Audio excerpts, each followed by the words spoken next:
কেমন আছো সবাই? মিষ্টি কথা চ্যানেলে তোমাদের সকলকে জানাই স্বাগত। তো আজ অনেক দিন পর আবার তোমাদের জন্য নিয়ে এলাম ছোট্ট একটা নতুন ব্লগ। তো সবাই তোমরা কেমন আছো অবশ্যই আমাকে জানিও, আর ব্লগটা তোমাদের কেমন লাগলো সেটাও জানিও। তো আজকে খুব সকাল সকাল ঘুম থেকে উঠতে পারিনি, কেন বাবানটার খুব শরীরটা খারাপ জানো তো। বাবান 3-4 দিন ধরে জানি না কেন ওর কী প্রবলেম হয়েছে, ফুড পয়জন হয়েছে না কি হয়েছে, ওর শরীরটা খুব খারাপ, যার জন্য ভীষণ আমাদেরকে রাতে জাগাচ্ছে। কাল রাত্রি 1:30টার ওপর জেগে, প্লাস আমরা জেগে, শরীরে একটা কষ্ট হচ্ছিল, জ্বর ছিল। তো সেই কারণে আজকে খুব সকাল সকাল উঠতে পারিনি, কারণ একটু বেলা হয়ে গেল উঠতে। তো উঠেই মোটামুটি আমার যতটুকুনি কাজকর্ম, সেই কাজকর্মগুলো সকালবেলায় হয়ে গেছে। তো এবার পুজো দেবো, এবার ফুল তুলতে এসেছি ছাদে। তো পুজো টুজো দিয়ে তারপর নিচে যাবো চা করতে। চলো তোমাদের সাথে দেখা হচ্ছে আবার। ছাদে ফুল তুলতে, আমার গাছের ফুল।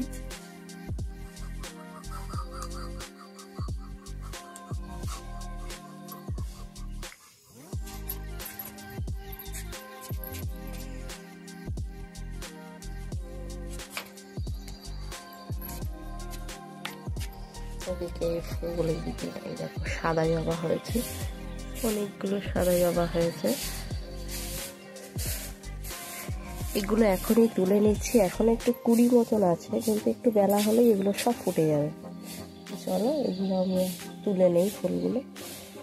এই গাছটায় দেখো, এই ছোট্ট সরু গাছটায় একটাই চন্দন জবা ফুটেছে, বেশি বড় হয়নি, তবে কুড়ি আছে প্রচুর। এই গাছটায় ফুটেছে। আর এদিকে ছোট ছোট কিছু নয়নতারাও ফুটে গেছে গাছে। তো এইগুলো সব তুলে নেব। সাদা আছে, পিঙ্ক আছে, দু রকমের নয়নতারা। আর আমার না নয়নতারা ফুলটা স্পেশালি ভীষণ পছন্দের, কেন জানি না আমার খুব ভাল লাগে। যদিও বা নয়নতারা কিন্তু বেশিক্ষণ থাকে না, মানে একটু গরম ভাব পড়লেই এটা কেমন একটুখানি নুয়ে যায়, তবুও আমার নয়নতারা ফুলটা ভীষণ ভালো লাগে। দেখো সুন্দর কালারটা, দুর্দান্ত দেখতে। আর এই হচ্ছে আমার গাছের এবছরের প্রথম কলকে ফুল।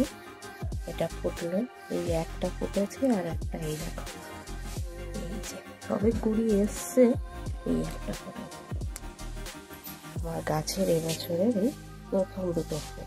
গত বছর প্রচুর ফুটেছিল, এবছর এই দুটোই এখন সবে ফুটলো। এই ফুল সংগ্রহ করে নিলাম। এবার চলো ঠাকুরদের এই দিয়ে পুজো দেবো।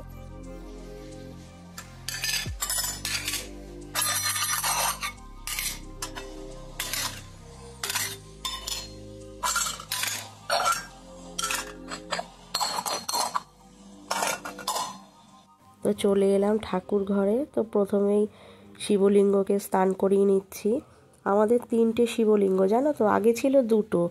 তো পরে একটা আমার ছেলে একটা প্রাইজ পেয়েছিল। তো ওদের একটা, আমাদের একটা বেবিদের গ্রুপ আছে, সেই গ্রুপে একটা খেলা হয়েছিল, সেখানে কম্পিটিশনে আমার বাবান ফার্স্ট প্রাইজ পেয়েছিল এই শিবলিঙ্গটা। তো তারপর থেকে এই শিবলিঙ্গটাকেও আমরা আসনে বসিয়ে নিয়েছি। তো তাই কারণে এখন আমাদের 3টে শিবলিঙ্গ। তো এখানে পুজো দেওয়া চলছে। আমি ঠাকুরদের স্নান করিয়ে নিয়েছি, নিয়ে এবার আমি পুজো দেব সকালবেলা। আমি অনুকূল ঠাকুরের দীক্ষিত। তো সেই কারণে আমি সকালবেলা যখন ইষ্টভীতি করার সময় আমি ঠাকুরকে জল বিস্কিট দেই জানো। তো সকালবেলায় জল বিস্কিট খায় ঠাকুর, তারপরে বেলাতে যেরকম যখন আবার আরেকবার পুজো দেই দুপুরবেলায়, সেই সময় নকুলদানা, কোনো দিন ফল, এইরকমভাবেই আমি ঠাকুরদের দিয়ে থাকি। আর এই যে এই শিবলিঙ্গটা আমার বাবান প্রাইজ পেয়েছিল, আর এই দুটো শিবলিঙ্গ আমাদের আগেরই ছিল ঘরে, মানে আমাদের বরাবর আমার শ্বশুরবাড়িতে এই দুটো শিবলিঙ্গই ছিল, পরে আমার বাবার ওটা প্রাইজ পায়। আর এটা হচ্ছে নৈহাটির বড় মা। একবার নৈহাটির বড় মায় শরীরটা এতটাই খারাপ করেছে, 2 দিনের মধ্যে টেবিলটা দেখো একদম যেন ফার্মেসি হয়ে গেছে, এতটাই শরীরটা খারাপ। তো যাই হোক, সকালবেলায় চা করতে গিয়ে চাটা খাওয়া হয়ে গেছে, তো সেটা তোমাদের দেখাতে পারলাম না, কেন ছেলে তখন ঘুম থেকে উঠে গেছিল।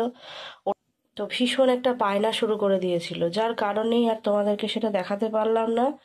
তো ওর জন্য দেখো খুব পাতলা জলের মতন করে একটু খাবার নিয়ে এসেছি, একদম পাতলা জল, কেননা ও খেতে পারছে না সেইভাবে।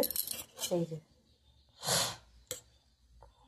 একেবারে পাতলা জল এইরকম নিয়ে এসছি, একটু ডালিয়া। তো জানি না কতটা খাবে কি খাবে না, তো দেখা যাক সেটা কি করে, খায় কি না খায়। তো শরীরটা ঠিক ভালো নেই, যতটুকু খায় খাবে, তারপরে না খেলে বেলায় অন্য কিছু দেওয়া যাবে।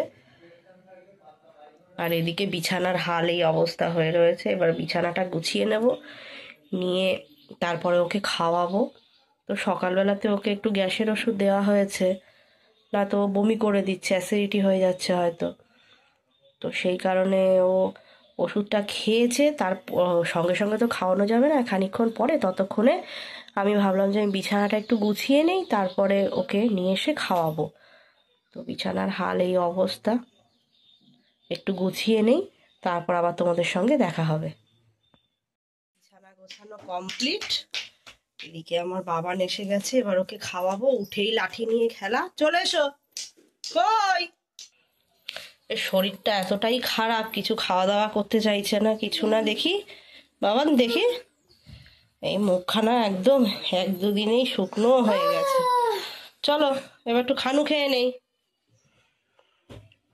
বিনুটু ওতো অতো একা একা অতো। মোটামুটি ওপরের কাজকর্ম আমার কমপ্লিট হয়ে গেছে, এবার নিচে যাব।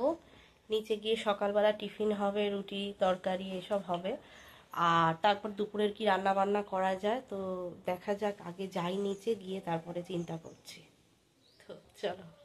সকালবেলাকার জন্য আর এই তরকারি, রুটি তরকারি কমপ্লিট হয়ে গেছে। এবার একটু ডাল বসাবো, এই ডালটাকে আগে একটু সেদ্ধ বসাবো। এখান থেকে বাবানের জন্য একটু ডাল সেদ্ধ নিয়ে নেব। আর আমাদের হচ্ছে মাছের মাথা দিয়ে ডাল হবে, তো এই ডালের সাথে মাছের মাথা দিয়ে হবে। মাছগুলোকে জলে এখানে ভিজিয়ে রেখেছি। আর দই কাতলা হবে, আর কাঠমোরলা ভাজা হবে ডালের সঙ্গে, আর মাছের মাথা দিয়ে ডালটা হবে। তো চলো আমরা মোটামুটি এবার রান্নার দিকে যাব। সকালবেলাকার টিফিন কমপ্লিট হয়ে গেছে, এবার আমরা রান্নার দিকে যাব, দুপুরের রান্নার দিকে। আর ভাত বসাবো। তো চলো বসিয়ে ফেলি রান্নাগুলো। ইন্ডাকশানে ভাত বসিয়ে দিয়েছি, অলরেডি ভাত ফুট এসে গেছে আমাদের। এখানে ভাতটা হবে, প্রেসারে ডাল সেদ্ধটাও বসিয়ে দিয়েছি। আর এই যে এই মাছটা ডালের পাতে ভাজা হবে, এই যে সব নুন হলুদ মেখে রেখে দিয়েছি মাছের মাথাতে, মাছে। আর এটা দিয়ে হবে দই কাতলা। এটার মধ্যে একটু চারমগজ, একটু টক দই, এই সমস্ত দিয়ে পোস্ত বাটা, এই সমস্ত একসঙ্গে দিয়ে এটা দই কাতলা হবে। এটা আলু ছাড়া হবে, কেননা দই কাতলায় তো কেউ আলু টালু দিয়ে মাছ করে না। তো এটা নর্মালি একদম ঘন গ্রেভি মতন হবে। তো চলো রান্নার শেষে আবার তোমাদের সঙ্গে দেখা হবে, রান্নাগুলো ঝটপট সেরে নেওয়া যায়। তো আমাদের এখানে 2 গামলা মাছের মাথা দিয়ে ডাল বানানো হয়েছে, এটা হচ্ছে দই কাতলা বানানো হয়েছে।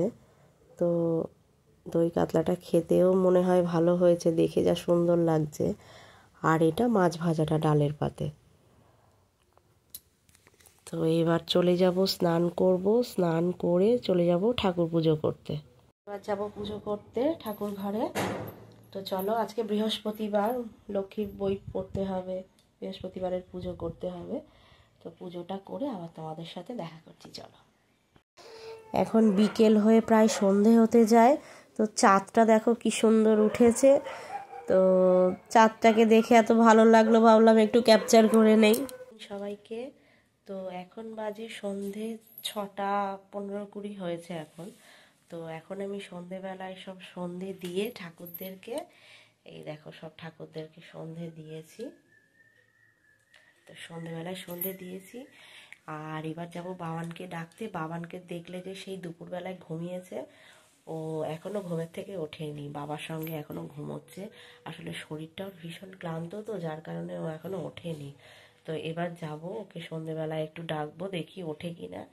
তো চলো তোমাদের দেখাই, ও এখনো ঘুমোচ্ছে। এখনো ও আর ওর বাবা দুজনে ঘুমোচ্ছে, এখনো ঘুম থেকে ওঠেনি।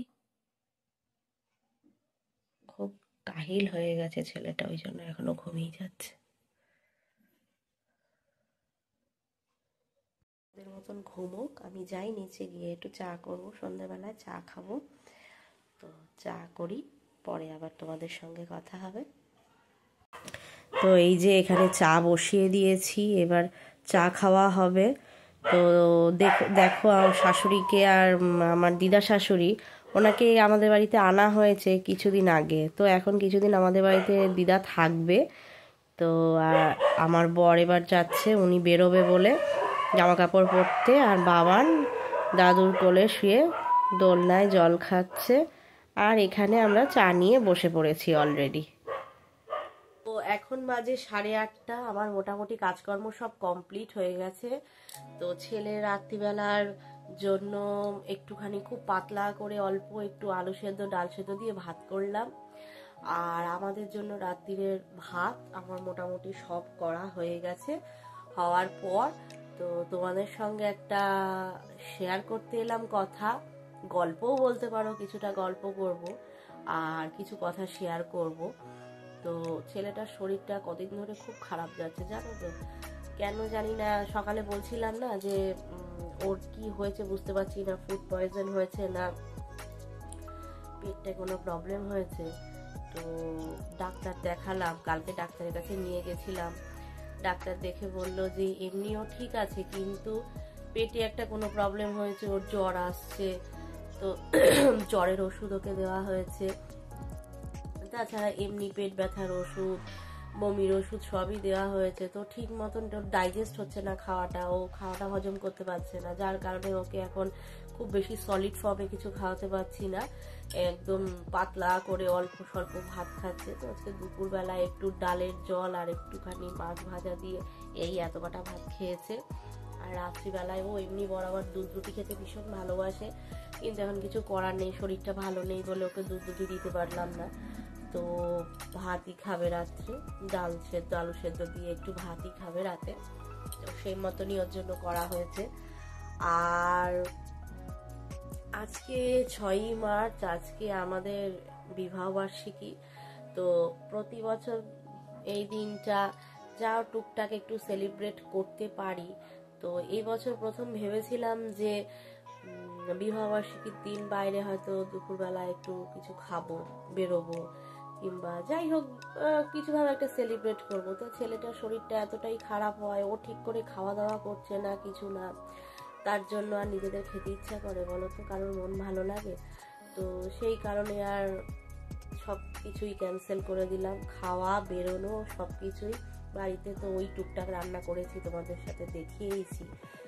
আর সামনের বছর দেখা যাক, যদি সব ঠিকঠাক থাকে তাহলে কোনো একটা প্ল্যানিং করে রাখবো, কিছু একটা ভেবে রাখবো।